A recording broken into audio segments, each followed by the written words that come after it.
ஆரம்பித்தாயோ இர்ஜிஇ, அங்கே நீ திரும்பி வா. இர்ஜிஇ இலா ரப்பிகி, உன் ரப்பின் பக்கம் நீ திரும்பி வா. ராதியத்தும் மர்தியா, நீ உன் ரப்பை புரிந்து கொண்டவனாக, உன்னை உன் ரப்பு புரிந்து கொண்டவனாக நீ உன் ரப்பின் பக்கம் திரும்பி வா. வதுகுலி ஃபீ இபாதி, என்னுடைய அடியார்களுடைய பட்டியலில், என்னுடைய அடியார்கள் வாழக்கூடிய பூஞ்சோலையில் நீ நுழைந்து கொள் என்று அல்லாஹ் பரிசுத்த குர்ஆனிலே அல்லாஹுவினுடைய உண்மை அடியார்களை பார்த்து ஒரு அழைப்பு விடுக்குகின்றான். நாம் அல்லாஹுவினுடைய உண்மை அடியார்களாக இருந்தால் இந்த அழைப்பு எமக்கு கேட்டிருக்க வேண்டும். இந்த அழைப்பை ஏற்கின்ற தகுதி எம்மிடத்தில் காணப்பட வேண்டும். ஏன் சொல்லுகின்றேன் என்றால், நாம் பல வருடங்களாக மார்க்க கல்விகளை கற்றுகின்றோம், படிக்குகின்றோம். எதற்காக வேண்டி? மார்க்க கல்வியை எதற்காக வேண்டி படிக்க வேண்டும்? மദ്രஸா அரபு கலாசாலைகளில் அல்லாஹ்வுக்காகவும் அவனுடைய ரசூலுக்காகவும் பொருத்தப்பட்டு தங்களுடைய ஆயுளில் காப்பகுதியை செலவு செய்த உலமாக்கள், மாணவர்கள் அரபு கல்வியை, மார்க்க கல்வியை படிக்குகின்றார்கள். எதற்காக வேண்டி படிக்க வேண்டும்? மார்க்க கல்வியை படிப்பதற்கான முக்கிய காரணம், இலக்கு என்ன என்பதை நாம் சிந்திக்க வேண்டும். ஒரு தொலைதூர இலக்கு இல்லாத பயணம் வீணானதாகும். அன்புக்குரிய சகோதரர்களே, மார்க்க கல்வியை நாம் படிப்பதற்கான காரணம் எம்மை படைத்த எஜமானாகிய ரப்பினுடைய நெருக்கத்தை நாம் பெற்றுக்கொள்வதற்காக. எம்மை படைத்த எஜமானாகிய ரப்பின் நெருக்கம் எமக்கு கிடைக்க வேண்டுமாக இருந்தால், எம்மை படைத்த எஜமானுடைய அன்பும் அருளும் எமக்கு கிடைக்க வேண்டுமாக இருந்தால், நாம் படித்திருக்கக்கூடிய கல்வியின் மூலமாக செலவை செய்ய வேண்டிய சில விடயங்கள் இருக்கின்றது. ஜாபிர் இப்னு அப்துல்லாஹ் ரலியல்லாஹு அன்ஹு அவர்கள் சொல்லுகின்றார்கள், யம்பகி லில் ஆலிமி அன் யக்ஸில கல்பஹு கமா யக்ஸிலு ரஜுலு ஸௌபஹு மினன் நஜிஸ். கல்வி கற்ற ஒரு ஆலிம், ஒரு அறிஞனுக்கு அவசியமாகும் அழுக்கு படிந்த ஒரு ஆடையை எவ்வாறு கழுகப்படுமோ அதே போன்று தன் உள்ளத்தை தான் படித்திருக்கக்கூடிய கல்விகள் மூலமாக தன் உள்ளத்தில் படிந்து கிடக்கக்கூடிய அழுக்குகளை, கரைகளை அகற்றி செலவு செய்து பரிசுத்தப்படுத்துவது ஒவ்வொரு ஆலிமுக்கும் கடமையாகும் என்று ஜாபிர் இப்னு அப்துல்லாஹ் ரலியல்லாஹு அன்ஹு அவர்கள் சொல்லி இருக்கின்றார்கள். இது ஷுஅபுல் ஈமானிலே பதிவு செய்யப்பட்ட ஹதீஸ் ஆகும். நாம் சுமார் 7 அல்லது 8 வருட காலப்பகுதியில் பல அறிவுகளை, மார்க்க கல்விகளை கற்றிருக்கின்றோம், கேள்விப்பட்டிருக்கின்றோம். இந்த கல்விகள் மூலமாக நாம் எம்மில் கண்ட மாற்றம் என்ன, எம்மில் நாம் கண்டிருக்கக்கூடிய மாற்றங்கள் என்ன என்பதை நாம் ஒரு கணம் சிந்தித்து பார்க்க வேண்டும். நான் படித்த கல்வியின் மூலமாக என்னுடைய ரப்பை பற்றிய எண்ணம் எனக்கு அதிகமாகின்றதா? நான் படித்த கல்வியின் மூலமாக என்னை படைத்த ரப்பை அதிகமாக வணங்க வேண்டும் என்கின்ற ஆனந்தம், இன்பம் எனக்கு ஏற்படுகின்றதா? என்னை படைத்த ரப்பை பற்றி அறிய வேண்டும் என்கின்ற ஆர்வம் என் உள்ளத்திலே அதிகரிக்கின்றதா? சிந்தித்து பார்க்க வேண்டும். இவைகளெல்லாம் எம் உள்ளத்திலே தோன்றாவிட்டால் நாம் படித்திருக்கக்கூடிய அறிவு நாஃபியான, பிரயோஜனமான அறிவு இல்லை என்பதை நாங்கள் புரிந்து கொள்ள வேண்டும். அன்புக்குரிய சகோதரிகளே, அப்துல்லாஹ் பின் முஹம்மது தமீமி ரலியல்லாஹு அன்ஹு அவர்கள் சொன்னார்கள், உலகத்திலே 3 விடயங்கள் இல்லாமல் இருக்கின்றது. 3 விடயங்கள் இந்த உலகத்திலே காணப்படுகின்றது. அறிவு கற்கப்படுகின்றது, ஆனால் அறிவின் மூலமாக உள்ள வணக்கம், அறிவின் மூலமாக செய்யப்படக்கூடிய செயல்பாடுகள் இல்லாமல் காணப்படுகின்றது. அதே போன்று இந்த உலகத்திலே அமல்களும் காணப்படுகின்றது, ஆனால் அந்த அமல்களில் உளத்தூய்மை என்கின்ற இஹ்லாஸ் இஹ்சான் இல்லாமல் காணப்படுகின்றது. உலகத்திலே அல்லாஹ்வின் மீதும் அவனுடைய தூதர் மீதும் உள்ள அன்பை பறைசாற்றக்கூடியவர்கள் காணப்படுகின்றார்கள். ஆனால் அந்த அன்பில் உண்மை நிலை இல்லாமல் இருக்கின்றது, போலியான நிலை காணப்படுகின்றது என்று அப்துல்லாஹ் இப்னு தமீமி ரலியல்லாஹு அன்ஹு அவர்கள் சொல்லுகின்றார்கள். இதுவும் ஷுஅபுல் ஈமானிலே பதிவு செய்யப்பட்ட ஹதீஸ் ஆகும். சுருக்கத்திலே நாம் கற்றிருக்கக்கூடிய கல்வியின் மூலமாக நாம் காண வேண்டிய மாற்றம் என்னவென்றால், எமது உள்ளம் பரிணாம வளர்ச்சி பெற வேண்டும். எமது உள்ளத்திலே ரப்பை பற்றிய எண்ணம் ஒவ்வொரு நாளும் நொடி பொழுதிலும் அதிகரித்து செல்ல வேண்டும். எம்மை பற்றிய ரப்பை அறிய வேண்டிய தாகம் எம் ஒவ்வொருவர்களுக்கு மத்தியில் அதிகரித்து காணப்பட வேண்டும். இந்த நிலைக்கு நாம் எப்போது தள்ளப்படுகின்றோமோ அல்லது இந்த மனோநிலைக்கு நாம் எப்போது உந்தப்படுகின்றோமோ அப்போதுதான் நாம் அல்லாஹ்வினுடைய அடியான் என்கின்ற பட்டியலுக்கு தகுதியானவர்களாக அறியப்படுகின்றோம் என்பதை விளங்கிக் கொள்ள வேண்டும். அன்புக்குரிய சகோதரிகளே, இந்த அறிவை கற்பதன் மூலமாக எமது உள்ளத்திலே தேங்கி நிற்கக்கூடிய, அறிய முடியாத, கண்களினால் பார்க்க முடியாத அல் ஈமான் என்கின்ற விசுவாசம், இந்த நம்பிக்கையை, இந்த நம்பிக்கையின் வெளிச்சத்தை, இந்த நம்பிக்கையினுடைய பிரகாசத்தை நாங்கள் அதிகரிக்க செய்ய வேண்டும். ஸல்லல்லாஹு அலைஹி வஸல்லம் அவர்களிடத்திலே கேட்கப்பட்டது. ஸல்லல்லாஹு அலைஹி வஸல்லம் அவர்கள் சொன்னார்கள், ஈமான் என்பது 60 சொச்சம் கிளைகளாக இருக்கின்றது அல்லது 70 சொச்சம் கிளைகளாக இருக்கின்றது என்று ஸல்லல்லாஹு அலைஹி வஸல்லம் அவர்கள் ஈமானுடைய வகைகள், கிளைகளை பற்றி சொன்னார்கள். இந்த ஈமானுடைய கிளைகளில் 60 சொச்சம் காணப்படக்கூடிய ஈமானுடைய கிளைகளில் உயர்த்தியான, உயர்ந்த அந்தஸ்தில் இருக்கக்கூடிய கிளை லா இலாஹ இல்லல்லாஹ் என்கின்ற ஏக மந்திரமாகும், ஏக தௌஹீத் கலிமாவாகும். உயர்ந்த இடத்தில் காணப்படக்கூடிய கிளை. அதுனாஹா, இந்த கிளைகளில் அடிமட்டத்தில் காணப்படக்கூடிய கிளை இமாதத்துல் அதா அனித் தரீக், செல்லக்கூடிய பாதையில் இருக்கின்ற பிறர்களுக்கு இடைஞ்சல் கொடுக்கக்கூடிய பொருள்களை பாதையை விட்டும் அகற்றுவதாகும். ஸல்லல்லாஹு அலைஹி வஸல்லம் சொன்னார்கள். இது முஸ்லிமிலே பதிவு செய்யப்பட்ட ஹதீஸ் ஆகும். அன்புக்குரிய சகோதரிகளே, இந்த 60 சொச்சம் அல்லது 70 சொச்சம் கிளைகளில் உயர்த்தியான, உயர்ந்த அந்தஸ்தில் இருக்கக்கூடிய கிளை லா இலாஹ இல்லல்லாஹ் என்று ஸல்லல்லாஹு அலைஹி வஸல்லம் அவர்கள் ஏன் சொன்னார்கள்? அஃதலு மா அன குல்து வன் நபியூன மின் கப்லி லா இலாஹ இல்லல்லாஹ். இந்த உலகத்திலே நபியாக அனுப்பப்பட்ட அத்துணை நபிமார்களும் மொழிந்த, பேசிய வார்த்தைகளில் சிறந்த வார்த்தை லா இலாஹ இல்லல்லாஹ் என்பதாகும்.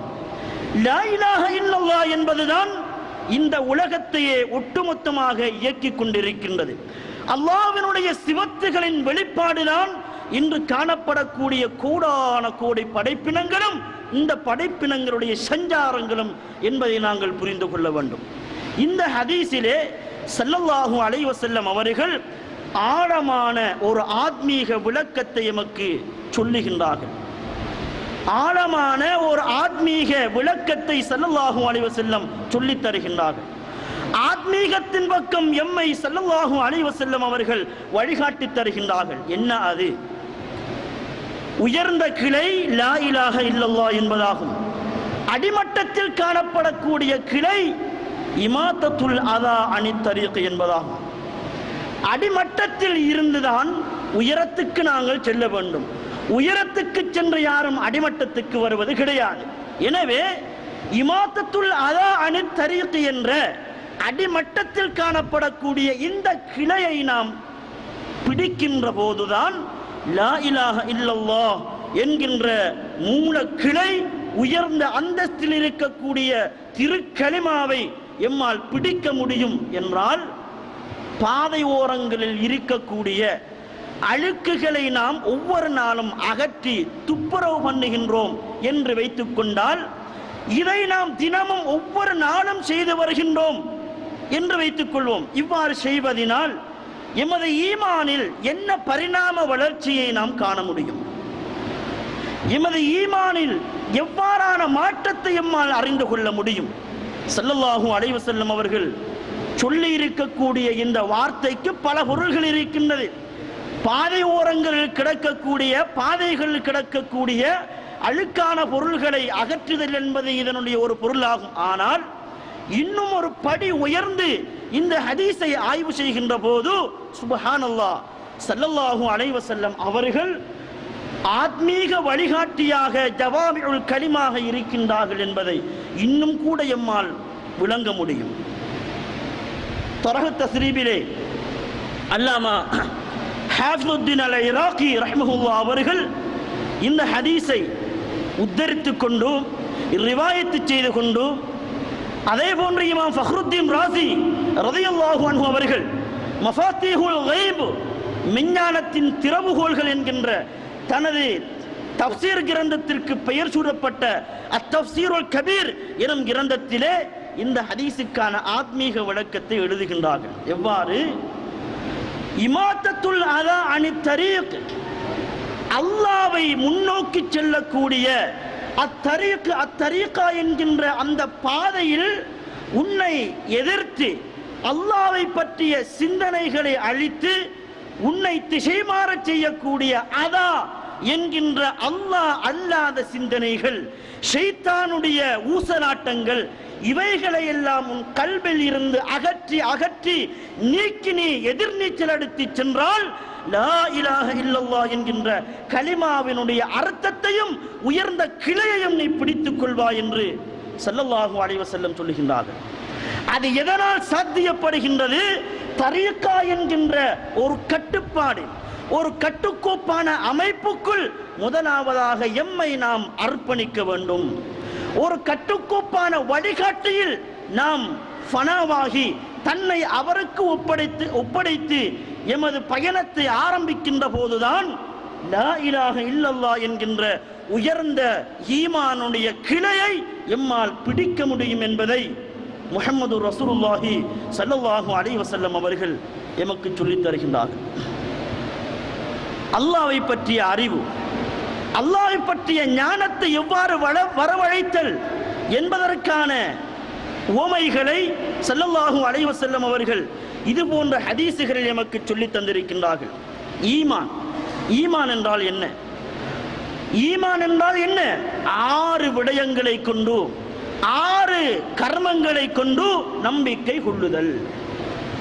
இதுதான் ஈமான் என்று நாம் எல்லோரும் சொல்லுகின்றோம், பேசுகின்றோம். ஆனால் அல்லாஹ் அவனுடைய பரிசுத்த குர்ஆனிலே அவனுடைய பரிசுத்த திருவசனங்கள் ஓதி காண்பிக்கப்படுகின்ற போது உண்மையான விசுவாசிகளுடைய ஈமான் அதிகரிக்கும் கூடும் என்று அல்லாஹ் திருக்குர்ஆனிலே சொல்லுகின்றான். இமாம் புகாரி ரலியல்லாஹு அன்ஹு அவர்கள் தனது ஸஹீஹுல் புகாரியில் ஈமான் யஸீது வ யன்குசு என்று சொல்லுகின்றார்கள். ஈமான் கூடும் குறையும் என்று சொல்லுகின்றார்கள். இன்னும் கொஞ்சம் ஆழமாக நாம் சிந்திக்கின்ற போது ஈமானுடைய வரைவிலக்கணம் 6 விடயங்களை கொண்டு நம்புதல் என்றால் ஈமான் கூடும் குறையும் என்று மறுபக்கம் காணப்படுகின்ற போது ஈமானுடைய அதிகமும் குறைவும் இந்த 6 விடயத்திலா அல்லது இவைகள் அல்லாத வேறொன்றா ஈமான் என்று நாங்கள் சிந்தித்து பார்க்க வேண்டும். ஈமானுக்கு வரைவிலக்கணம் இந்த 6 விடயத்தை கொண்டு நம்புதல் என்பது பொருளாக இருந்தால், ஈமான் யஸீது கூடுகின்றது என்றால் இந்த 6 விடயங்கள் 7ஆக மாறுகின்றதா? அல் ஈமானு யன்குசு, ஈமான் குறைகின்றது என்று சொன்னால் 6 5ஆக மாறுகின்றதா? சிந்தித்து பார்க்க வேண்டும்.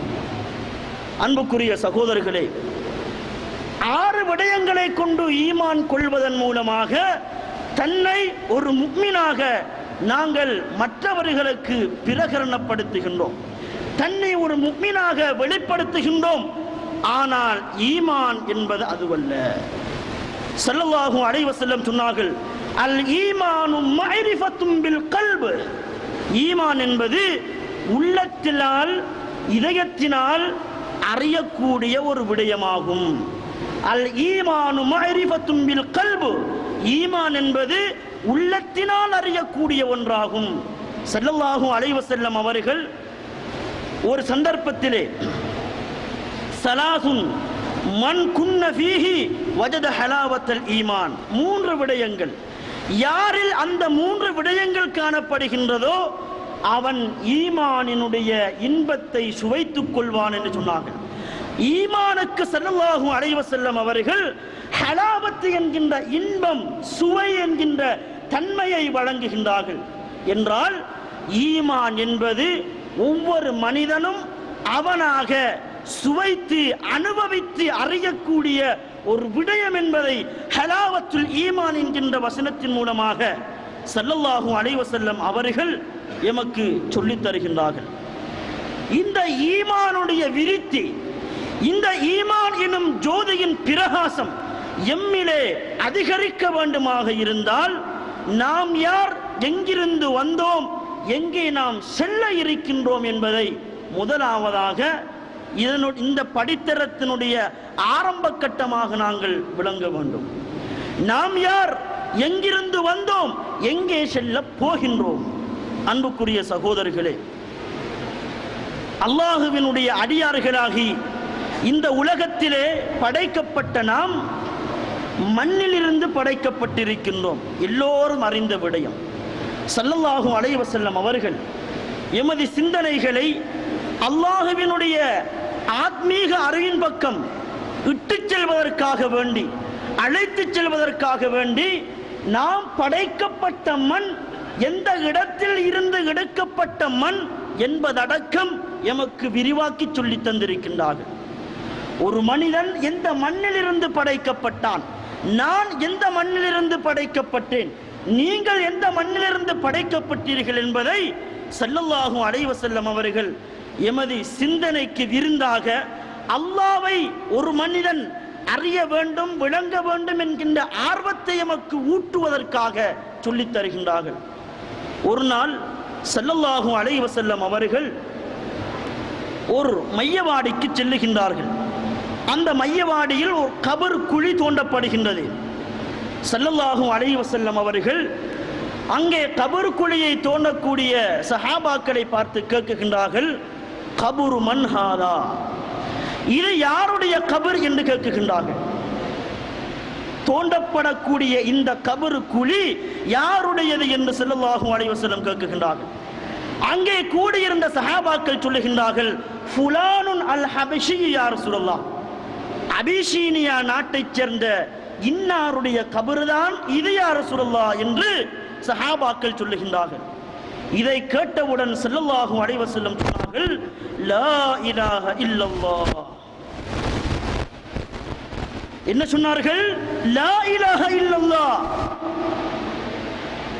கபர் குழி தோண்டப்பட்டதற்கும், யாருடைய கபர் என்று கேட்கப்பட்டதற்கும், இன்னாருடைய கபர் என்று சொல்லப்பட்டதற்கும் ஸல்லல்லாஹு அலைஹி வஸல்லம் அதை கேட்டவுடன் லா இலாஹ இல்லல்லாஹ் என்று சொன்னதற்கும் இடையில் சகோதரிகளை என்ன தொடர்பு இருக்கின்றது? தொடர்பு நினைத்து பார்க்க வேண்டும். இன்னாருடைய கபர் குழி என்று சொன்னால் அத்துடன் விடைய முடிந்து விட்டது. ஆனால் ஸல்லல்லாஹு அலைஹி வஸல்லம் அவர்கள் கலிமத்து தௌஹீதாகிய மூல மந்திரமாகிய லா இலாஹ இல்லல்லாஹ் என்பதை அந்த இடத்திலே இன்னும் ஒரு தடவை சொல்லுகின்றார்கள். எதற்காக? ஸல்லல்லாஹு அலைஹி வஸல்லம் அவர்கள் தனது ஈமானுடைய விருத்தியை சஹாபாக்களுக்கு காட்டுகின்றார்கள். எதன் மூலமாக? சொல்லுகின்றார்கள் ஸல்லல்லாஹு அலைஹி வஸல்லம், சீக மின் துராபிஹி, சீக மின் அர்லிஹி வ ஸமாஇஹி இலா துர்பத்திஹி அல்லதி குலிக மின்ஹா. ஸல்லல்லாஹு அலைஹி வஸல்லம் அவர்கள் அந்த சந்தர்ப்பத்திலே தௌஹீதினுடைய கலிமாவை மொழிய காரணம் என்ன? சீக மின் அர்லிஹி, இந்த மனிதன் வாழ்ந்த மண்ணில் இருந்து, வ ஸமாஇஹி, எந்த ஆகாயத்துக்கு கீழில் வாழ்ந்தானோ அங்கே இருந்து இவனை வலித்து இழுத்து கொண்டு வரப்பட்டிருக்கின்றது. சீக்க இழுத்து கொண்டு வரப்பட்டிருக்கின்றது. எங்கே? இலா துர்பத்திஹி அல்லதி குலிக மின்ஹா, இவன் எந்த மண்ணிலிருந்து படைக்கப்பட்டானோ அந்த மண்ணின் பக்கம் இவனை கொண்டு வரப்பட்டிருக்கின்றது. இவன் எந்த மண்ணில் படைக்கப்பட்டானோ அந்த மண்ணுக்கு இவன் சொந்தக்காரன் என்பதனால் படைக்கப்பட்ட மண்ணின் பக்கமே இவனை ஒப்படைக்க வேண்டியது எமது கடமை என்பதனால் அல்லாஹ் இவன் எந்த இடத்தில், எந்த மண்ணிலே, எந்த வையகத்தில் வாழ்ந்தாலும் கூட அவன் படைக்கப்பட்ட மண் எந்த நாட்டில், எந்த மையவாடியில், எந்த இடத்தில், எந்த மஹல்லாவில் இருக்கின்றதோ அந்த இடத்துக்கு கொண்டு வந்து அல்லாஹ் அந்த மண்ணில் அவனை புதைத்து விடுகின்றான். எந்த அளவு தத்துவமும் நுட்பமும் நிறைந்த எஜமான்!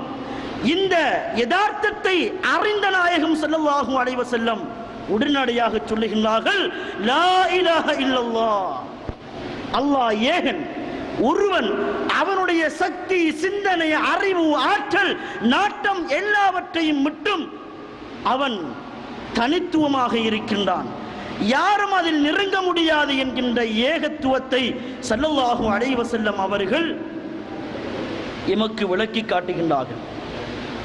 ஒரு மனிதன் ஒரு மண்ணிலே வாழ்கின்றான். அல்லாஹ் அந்த மனிதனை எந்த மண்ணில் இருந்து படைத்தானோ அந்த மண்ணிலே அவனை அடக்கம் செய்ய வேண்டும் என்றிருந்தால் அந்த மண்ணின் பக்கம் ஒரு தேவையை அல்லாஹ் இவனுக்கு ஏற்படுத்துகின்றான். அவ்வாறு அந்த மனிதன் ஒரு தேவையின் நிமித்தம் அங்கே செல்லுகின்றான். அல்லாஹ் அவனுடைய உயிரை கைப்பற்றுகின்றான் என்று கால ரசூலுல்லாஹி முஹம்மது ஸல்லல்லாஹு அலைஹி வஸல்லம் அவர்கள் எமக்கு சொல்லி தந்திருக்கின்றார்கள். துர்மிதியில் பதிவு செய்யப்பட்ட ஹதீஸாகும். நான் ஆரம்பமாக கூறியது அபூ சயீத் அல் குத்ரி அவர்கள் அறிவிக்கக்கூடிய ஹதீஸ் ஹாக்கிமிலே பதிவு செய்யப்பட்டதாகும். அன்புக்குரிய சகோதரிகளே, எமது ஊரில் வாழக்கூடிய சகோதரர்கள் வெளிநாடுகளுக்கு வேலை வாய்ப்புகளுக்காக வேண்டி செல்லுகின்றார்கள். இது மிகவும் நீளமான விடயம், சுருக்கி பேசுகின்றேன். சென்று சில நாட்களுக்கு பிறகு நாம் கேள்விப்படுகின்றோம், எமது சகோதரர் மதீனாவிலே அல்லது மக்காவிலே அல்லது ஜித்தாவிலே அல்லது ரியாத்தில் வஃபாத் ஆகிவிட்டார், அங்கே அவரை அடக்கம் செய்து விட்டார்கள் என்று கேள்விப்படுகின்றோம். என்ன காரணம்? அந்த மனிதர் படைக்கப்பட்ட மண் இலங்கை நாட்டில் உள்ள மண் கிடையாது. அவர் எந்த இடத்தில் அடக்கம் செய்யப்படுமோ அந்த இடத்தில் இருந்துதான் அவர் படைக்கப்பட்ட மண்ணை அல்லாஹ் எடுத்திருக்கின்றான் என்பதனால் அந்த மண்ணுக்கே அல்லாஹ் திருப்பி கொடுத்து விட்டான் என்கின்ற தத்துவத்தை ஸல்லல்லாஹு அலைஹி வஸல்லம் சொல்லித் தருகின்றார்கள். அன்புக்குரிய சகோதரர்களே, இதனால் தான் ஸல்லல்லாஹு அலைஹி வஸல்லம் சொன்னார்கள், குலித்து அன வ அபூபக்கர் வ உமர் மின் தீனத்தின் வாஹிதா வ நுதுஃபன ஃபீஹா ஃபீ புக்அத்தின் வாஹிதா. நானும் அபூபக்கரும் உமரும் ஒரே களிமண்ணில் இருந்து படைக்கப்பட்டிருக்கின்றோம், அந்த மண்ணின் பக்கமே எங்களை திருப்பி கொடுக்கப்படுகின்றது, அந்த மண்ணிலேயே எங்களை அடக்கம் செய்யப்படுகின்றது என்று ஸல்லல்லாஹு அலைஹி வஸல்லம் சொன்னார்கள். இது அல் ஆலில் மஸ்னூஆ என்ற கிதாபிலே இமாம் சுயூத்தி ரலியல்லாஹு அன்ஹு அவர்கள் ரிவாயத் செய்கின்றார்கள். என்ன காரணம்? அபூபக்கர் சித்திக் ரலியல்லாஹு அன்ஹு அவர்கள் வஃபாத் ஆகுவதற்கு முன்னால் தனது மகனை அழைத்து வசியத்து செய்கின்றார்கள். நான் மரணித்து விட்டால் மகனே, ஆயிஷா மகனே, நீங்கள் ஸல்லல்லாஹு அலைஹி வஸல்லம் அவர்களுடைய ரவுதாவுக்கு சென்று என்னுடைய ஜனாசாவை அவர்களுடைய ரவுதாவுக்கு முன்னால் வைத்துவிட்டு நீங்கள் ரவுதாவை முன்னோக்கி அனுமதி கேட்க வேண்டும். என்னவென்று, உங்களுடைய ஹபீப் உங்களின் பக்கம் தனது இறுதி உறக்கத்தை, தனது இறுதி இருப்பிடத்தை தேர்ந்தெடுத்திருக்கின்றார் நாயகமே, நீங்கள் அனுமதித்தால் அவர் உள்ளே வர தயாராக இருக்கின்றார் என்று நீங்கள் ரவுதாவுக்கு முன்னால் என்று கேட்க வேண்டும் என்கின்ற வசியத்தை அபூபக்கர் சித்திக் ரலியல்லாஹு அன்ஹு அவர்கள் தனது மகனுக்கு சொல்லுகின்றார்கள். அங்கே கூடியிருந்த நபித்தோழர்களுக்கும் சொல்லுகின்றார்கள். ஸல்லல்லாஹு அலைஹி வஸல்லம் அவர்களுடைய ரவுதாவுக்கு அவர்கள் சொன்னதைப் போல அவர்களுடைய ஜனாசா அழைத்துச் செல்லப்படுகின்றது, இழுத்துச் செல்லப்படுகின்றது. ரவுதாவுக்கு முன்னால் அபூபக்கர் சித்திக் ரலியல்லாஹு அன்ஹு அவர்களுடைய ஜனாசா வைக்கப்படுகின்றது.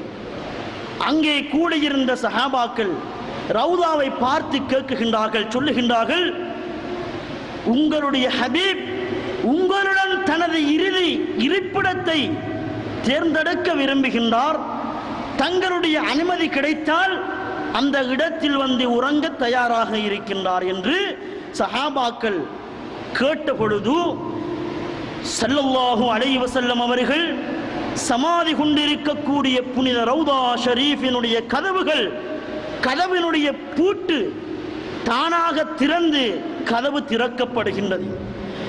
சீரத்துல் ஹலபியாவிலே அல் பிதாயா வன் நிஹாயாவிலே இந்த சம்பவத்தை பார்க்க முடியும். கதவு திறக்கப்படுகின்றது. சுப்ஹானல்லாஹ். அபூபக்கர் சித்தீக் ரலியல்லாஹு அன்ஹு அவர்கள் நாயகம் ஸல்லல்லாஹு அலைஹி வஸல்லம் அவர்களுக்கு பக்கத்தில் அடக்கம் செய்யப்படுகின்றார்கள். உமர் ரலியல்லாஹு அன்ஹு அவர்கள் வஃபாத்தாகின்றார்கள். தனது மகன் அப்துல்லாஹ் பின் உமரை அழைத்து சொல்லுகின்றார்கள், மகனே, ஆயிஷா நாயகி அவர்களிடத்தில் சென்று அவர்களுடைய இல்லத்திலே வீட்டிலே ஸல்லல்லாஹு அலைஹி வஸல்லம் அவர்களுக்கு பக்கத்திலே உறங்குவதற்கு இறுதி இருப்பிடத்தை அமைத்துக் கொள்வதற்கான ஒரு அனுமதியை நீங்கள் வழங்கி வர வேண்டும், கேட்டு வர வேண்டும் என்று அப்துல்லாஹ் பின் உமர் ரலியல்லாஹு அன்ஹு அவர்களிடத்திலே உமர் ரலியல்லாஹு அன்ஹு அவர்கள் சொல்லுகின்றார்கள். அப்துல்லாஹ் பின் உமர் ரலியல்லாஹு அன்ஹு அவர்கள் ஆயிஷா நாயகி அவர்களிடத்தில் சென்று தனது தந்தை கூறிய விடயத்தை எடுத்து சொல்லுகின்றார்கள். அப்போது பிபி ஆயிஷா ரலியல்லாஹு அன்ஹா சொல்லுகின்றார்கள், நான் இந்த இடத்தை எனக்காக வேண்டி தேர்ந்தெடுத்திருந்தேன். ஆனால் அமீருல் முஃமினீன் உமர் இப்னு கத்தாப் ரலியல்லாஹு அன்ஹு அவர்கள் இந்த இடத்தை பிரியப்படுவதனால் அவர்களுக்காக இந்த இடத்தை நான் வழங்குகின்றேன் அன்பளிப்பாக என்று ஆயிஷா நாயகி அவர்கள் சொல்லுகின்றார்கள். உமர் ரலியல்லாஹு அன்ஹு அவர்கள் ஸல்லல்லாஹு அலைஹி வஸல்லம் அவர்களுக்கு மறுபக்கத்திலே அடக்கம் செய்யப்படுகின்றார்கள். இதனால் தான் ஸல்லல்லாஹு அலைஹி வஸல்லம் சொன்னார்கள், குலிக்து அன வ அபூபக்கர் வ உமர் மின் தீனத்தின் வாஹிதா. அபூ ஹுரைரா ரலியல்லாஹு அன்ஹு அவர்கள் இதை ஸல்லல்லாஹு அலைஹி வஸல்லம் அவர்கள் மூலம் கேட்டதாக ரிவாயத்து செய்கின்றார்கள். மர்ஃபூவான ஹதீஸ். எனவே ஸல்லல்லாஹு அலைஹி வஸல்லம் அவர்கள் அல்லாஹ்வின் பக்கம் உள்ள நெருக்கத்தை, அவன் பக்கம் உள்ள நாட்டத்தை எமக்கு அதிகரிக்க செய்வதற்காக அல்லாஹ்வினுடைய சிந்தனையை எமது உள்ளங்களில் வரவழைத்து அதிலே மூழ்கி காணப்பட வேண்டும். அப்போதுதான் யதார்த்தமான நிலையை நாம் அடைய முடியும் என்பதற்காக இவ்வாறான சில விடயங்களை எமக்கு கற்றுத்தந்திருக்கின்றார்கள். ஸல்லல்லாஹு அலைஹி வஸல்லம் சொன்னார்கள், எல்லோரும் மரணித்து விட்டால் கபர் வாழ்க்கை பர்ஸகியத்தான ஆழத்திலே மிகவும் கொடூரமாக பயங்கரமாக இருக்கும். ஆனால் லைஸ அலா அஹ்லி லா இலாஹ இல்லல்லாஹ் வஹ்ஷத்துன் ஃபீ குபூரிஹிம். லா இலாஹ இல்லல்லாஹ் என்று சொன்னவர்களுக்கு கபரிலே எந்த பயமும் கிடையாது, எந்த அச்சமும் கிடையாது என்று ஸல்லல்லாஹு அலைஹி வஸல்லம் சொன்னார்கள். ஷுஅபுல் ஈமானிலே பதிவு செய்யப்பட்ட ஹதீஸாகும். அன்புக்குரிய சகோதரர்களே, நாமெல்லாம் லா இலாஹ இல்லல்லாஹ் என்கின்ற திருக்கலிமாவை மொழிந்தவர்கள், அதை நாம் நம்பி வாழக்கூடியவர்கள். ஸல்லல்லாஹு அலைஹி வஸல்லம் அவர்கள் லா இலாஹ இல்லல்லாஹ் என்று சொன்னவர்களுக்கு அவர்களுடைய கபர் வாழ்க்கையில் எந்த பயங்கரமும் எந்த பயமும் இருக்க மாட்டாது என்று சொல்லுகின்றார்களே, எம்மால் உறுதிப்பட சொல்ல முடியுமா? எனது பர்ஸகியத்தான ஆழத்திலே முதல் உலகமாகிய கபர் வாழ்க்கையிலே எனக்கு எந்த அச்சமும் இருக்காது, எந்த பயமும் இருக்க மாட்டாது என்று எம்மால் உறுதியாக சொல்ல முடியுமா? இல்லை. காரணம் என்ன? நாம் விளங்கி இருக்கக்கூடிய, நம்பிக்கையாக கொண்டிருக்கக்கூடிய லா இலாஹ இல்லல்லாஹ் என்பதனுடைய சக்தி அந்த அளவு பலவீனமாக காணப்படுகின்றது. அல்லாஹ் திருக்குர்ஆனிலே சொல்லுகின்றான், யா அய்யுஹல்லதீன ஆமனு ஆமினு பில்லாஹி வ ரசூலி. என்ன சொல்லுகின்றான்? ஈமான் கொண்ட விசுவாசிகளை பார்த்து அல்லாஹ் சொல்லுகின்றான், யா அய்யுஹல்லதீன ஆமனு, ஈமான் கொண்ட விசுவாசிகளே, ஆமினு பில்லாஹி வ ரசூலி, அல்லாஹ்வை கொண்டும் அல்லாஹ்வினுடைய ரசூலை கொண்டும் நீங்கள் ஈமான் கொள்ளுங்கள் என்று அல்லாஹ் ஈமான் கொண்டவர்களை பார்த்து சொல்லுகின்றான். ஈமான் கொண்டவர்கள், முஃமின் என்றால் யார்? லா இலாஹ இல்லல்லாஹ் முஹம்மதுர் ரசூலுல்லாஹ் என்பதை நம்பி வாழக்கூடிய ஒரு மனிதன், உள்ளத்திலே உறுதிப்பட கூறி அதன் பிரகாரம் தன் வாழ்க்கையை நடத்தக்கூடிய ஒருவனைத்தான் முஃமின் என்று சொல்லுகின்றோம். அல்லாஹ் திருக்குர்ஆனிலே லா இலாஹ இல்லல்லாஹ் முஹம்மதுர் ரசூலுல்லாஹ் என்ற கலிமாவை மொழிந்து அதை நம்பி வாழக்கூடிய முஃமின்களை பார்த்து சொல்லுகின்றான், ஆமினு பில்லாஹி வ ரசூலி, அல்லாஹ்வை கொண்டும் அல்லாஹ்வினுடைய ரசூலை கொண்டும் நீங்கள் நம்பிக்கை கொள்ளுங்கள், ஈமான் கொள்ளுங்கள் என்று சொல்லுகின்றான். இதனுடைய பொருள் என்ன? இதற்கு குர்ஆன் விரிவுரை எழுதக்கூடிய முஃபஸ்ஸிரீன்கள் பலவிதமான கருத்துக்களை சொன்னாலும் அல்லாமா ஃபக்ருதீன் ராஸி ரஹ்மத்துல்லாஹி அலைஹி அவர்கள் ஹிஜ்ரி 606 வஃபாத்தாகிய மிக பெரும் மாபெரும் பண்டிதராகிய இமாம் ஃபக்ருதீன் ராஸி ரலியல்லாஹு அன்ஹு அவர்கள் தன்னுடைய மஃபாத்தீஹுல் கைப் என்கின்ற அத்தஃப்ஸீருல் கபீரில் சொல்லுகின்றார்கள், அல்லாஹ்வை கொண்டு அல்லாஹ்வினுடைய ரசூலை கொண்டு ஈமான் கொண்டவர்களை பார்த்து ஈமான் கொள்ளுங்கள் என்று அல்லாஹ் சொன்னதனுடைய பொருள் என்னவென்றால், அல்லாஹ்வை முஜ்மலாக அல்லாஹ்வினுடைய ரசூலை முஜ்மலாக யாரெல்லாம் ஈமான் கொண்டிருக்கின்றார்களோ, அல்லாஹ்வை பற்றி மூடலாக விரிவில்லாமல் விளக்கமில்லாமல் அல்லாஹ்வினுடைய ரசூலை பற்றி முஜ்மலாக முபஹமாக விரிவாக இல்லாமல் யாரெல்லாம் ஈமான் கொண்டார்களோ அவர்களை பார்த்து அல்லாஹ் சொல்லுகின்றான், ஆமினு பில்லாஹி வ ரசூலி, அல்லாஹ்வினுடைய ரசூலையும் அல்லாஹ்வையும் முஃபஸ்ஸலாக தஃப்ஸீலாக ஒவ்வொன்றாக விரித்து தெளித்து தெளிவாக நீங்கள் ஈமான் கொள்ளுங்கள் என்று அல்லாஹ் திருக்குர்ஆனிலே சொல்லுகின்றான். அல்லாஹ்வை முஜ்மலாக மூடலாக விளக்கமில்லாமல் நம்பி இருக்கின்றோம். அல்லாஹ் எம்மை படைத்த ரப்பு எஜமான், இதுதான் நம்முடைய நம்பிக்கையாகும். அல்லாஹ்வுக்கு இருக்கக்கூடிய இருக்கக்கூடாத இருக்கலாம் இல்லாமல் இருக்கலாம் என்று வகுக்கப்பட்ட அல்லாஹ்வுடைய தன்மைகள் சிவத்துகளை எம்மில் எத்தனை பேர்கள் அறிந்திருக்கின்றோம்? அல்லாஹ்வுக்கு இருக்கக்கூடிய மஆனி மஅனவி என்று இரண்டாக பிரிக்கப்பட்ட அல்லாஹ்வுடைய தாத்திலும் அல்லாஹ்வுடைய தாத்தில் காயமாக நிலைகொள்ளக்கூடிய லா ஹுவ வலா கைருஹு ஆகிய அல்லாஹ்வுடைய சிவத்துகளை எம்மில் யார் விளங்கி இருக்கின்றோம், தெரிந்திருக்கின்றோம்? ஆனால் நாவு கூசாமல் வாய்கிளிய நாம் சொல்லுவோம், நான் ஒரு விசுவாசி, நான் ஒரு அல்லாஹ்வினுடைய முஃமின் என்று நாங்கள் சொல்லுவோம். ஆனால் உண்மை விசுவாசிக்கு வர வேண்டிய எந்த விதமான அடிப்படை விடயங்கள் கல்வி தராதரம் கூட எம்மில் காணாமல் இருக்கின்றது, எம்மில் வராமல் இருக்கின்றது. இதற்கு நாம் என்ன செய்ய வேண்டும்? இந்த அறிவை பெற நாங்கள் என்ன செய்ய வேண்டும்? அல்லாஹ் திருக்குர்ஆனில் சொல்லுகின்றான், வத்தபி சபீல மன் அனாப இலைய சும்ம இலைய மர்ஜிஉக்கும், வத்தபி சபீல மன் அனாப இலைய, என் பக்கம் யாரெல்லாம் மீண்டு வருகின்றார்களோ, என்னை நாடி என்னுடைய எண்ணத்திலே வாழ்ந்து யாரெல்லாம் என்னை நாடி என் பக்கம் திரும்பி வருகின்றார்களோ அவர்களுடைய பாதையை நீங்கள் பின்பற்றுங்கள். சும்ம இலைய மர்ஜிஉக்கும், அவ்வாறு அவர்களுடைய பாதையில் நீங்களும் சென்று அவர்களுடைய வழிகாட்டில் நீங்களும் வாழ்ந்தால் இலைய மர்ஜிஉக்கும், என் பக்கம் நீங்களும் மீண்டு வருவீர்கள், என் பக்கம் நீங்கள் மீண்டு வருவது இருக்கின்றது என்று அல்லாஹ் சூரத்துல் லுக்மானிலே சொல்கின்றான். அவர்கள் யார்? அல்லாஹ்வின் பக்கம் தன்னை முழுமையாக மீளச் செய்தவர்கள், முழுமையாக தன்னை அர்ப்பணித்தவர்கள் யார்? அல்லாஹுவினுடைய இறைநேச செல்வர்கள், வலிமார்கள், குத்துபுமார்கள், ஒவ்வொரு காலப்பகுதியிலும் தோன்றிய அல்லாஹுவினுடைய விஞ்ஞானத்தை அறிந்த மிக பெரும் அல்லாஹுவினுடைய இறைநேச செல்வர்கள். அந்த வரிசையில் தான் இமாமுனா அபுல் ஹசன் ஷாதிலி ரலியல்லாஹு அன்ஹு அவர்கள் இந்த உலகிலே ஒரு வழியாக நடமாடும் அல்லாஹுவினுடைய ஒரு உண்மை விசுவாசியாக ஒரு குத்துபாக காணப்பட்டார்கள்.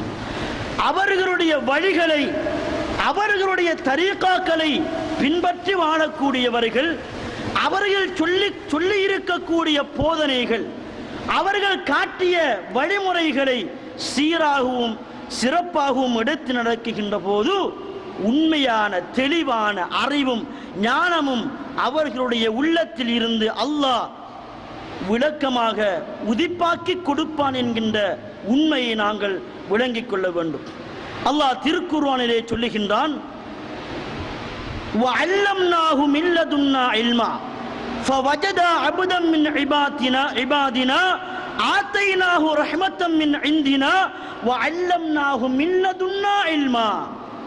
நபியுல்லாஹி மூசா ஹிதர் அலைஹிஸ்ஸலாத்து வஸ்ஸலாம் அவர்களை பற்றிய வரலாறு சூரத்துல் கஹ்ஃபிலே விளக்கமாக தெளிவாக சொல்லப்படுகின்றது.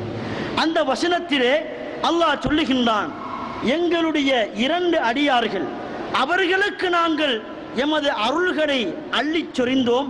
வஅல்லம்னாஹு மின் லதுன்னா இல்மா, எங்களில் இருந்து நாங்களே அவர்களுக்கு இல்மை லதுன்னியை கற்றுக் கொடுத்தோம் என்று அல்லாஹ் திருக்குர்ஆனிலே சொல்லுகின்றான்.